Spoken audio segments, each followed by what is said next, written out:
One of the benefits that I have found with Google Documents is the ability to extend them through add-ons. So let me show you what I mean. You can enhance your Google Documents by adding other applications and kind of mashing them together. So I'm going to open up a Google Doc. So this is my new document. What I can do is I can add certain tools to it. So I've already got a couple tools added, and I think these are essential tools. But how to do this is you go to add-ons, and I have a word cloud generator, so I can take what's in my document, turn it into a word cloud. So that's one particular add-on, but let me show you some others. So I'm going to go get add-ons, and one of the add-ons that I know I want is for a Creative Commons license chooser. So I'm going to search for Creative Commons and Creative Commons license chooser, and all I have to do is click on free, the plus, and it will add it to my Google account. So I'm going to add it to this particular account. I already have it in my personal account, but I want to use it here. So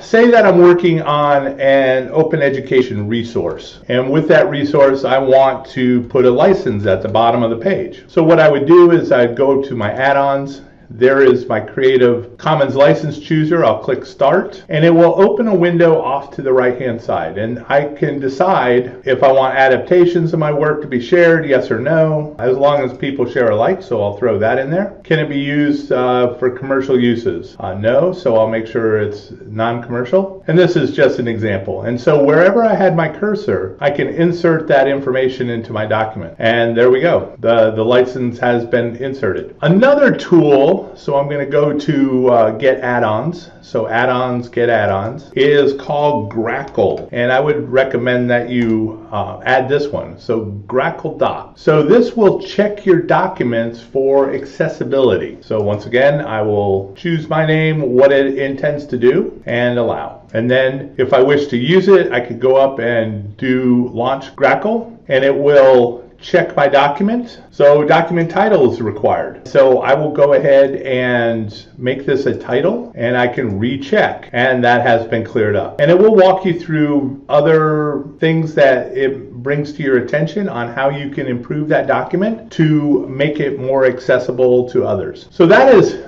two tools, so Grackle and the Creative Commons license chooser, that I would certainly recommend, but there are so many other tools out there. So here is a bibliography creator, adding a table of contents because that is not native to Google Docs. If you want a thesaurus, you can add that.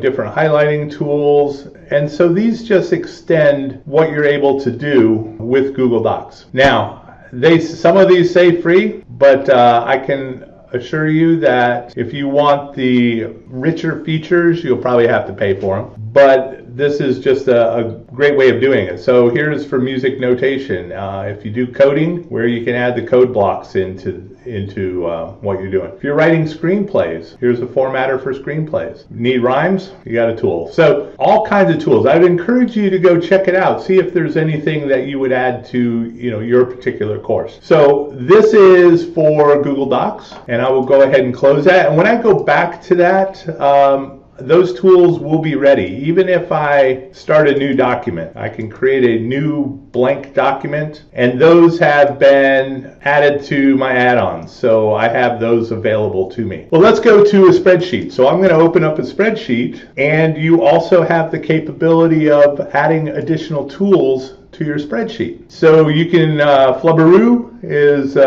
you can grade and analyze online assignments. There's a template gallery if you want to split fields, right? So you can split. This is a tool for doing that. Removing duplicates, insert and delete, mail merger and scheduler. Flippity is a tool that you can create flashcards and other games with information that you have. That being able to map information to your Google Maps. So all kinds of different capabilities that you can enhance what you're doing with Google. Email address extractor for Gmail, Gmail scheduler, sort by color, a variety of tools. There's literally hundreds of different tools out there. And once again, some are free, some are they cost, and it's a matter of you going in and looking.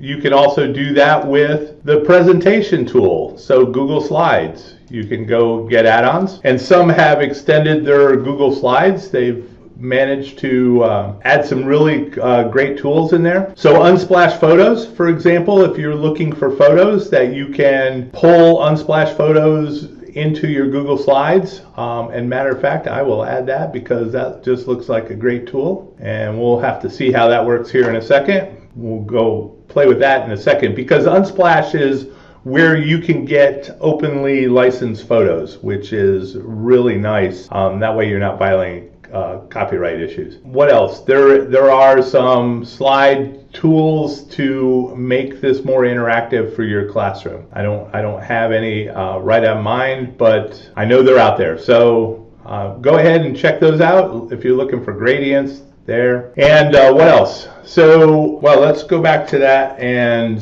I'm just curious what this does. So add on Unsplash Photos, insert an Unsplash photo, and I can look for a photo. Bugs. There we go. We have all kinds of bugs that we can find. And so I can click on that particular photo. I've never used this tool before, and voila, there is a bug for my slide. That's great.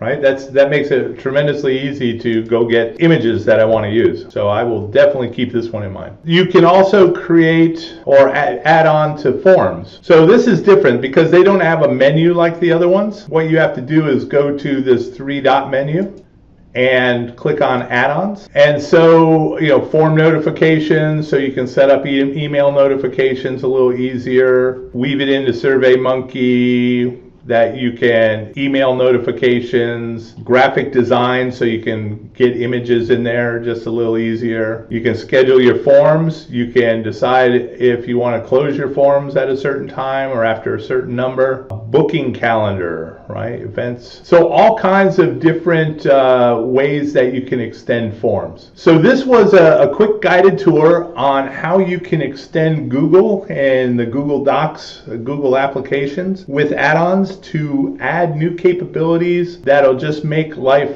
just a little easier.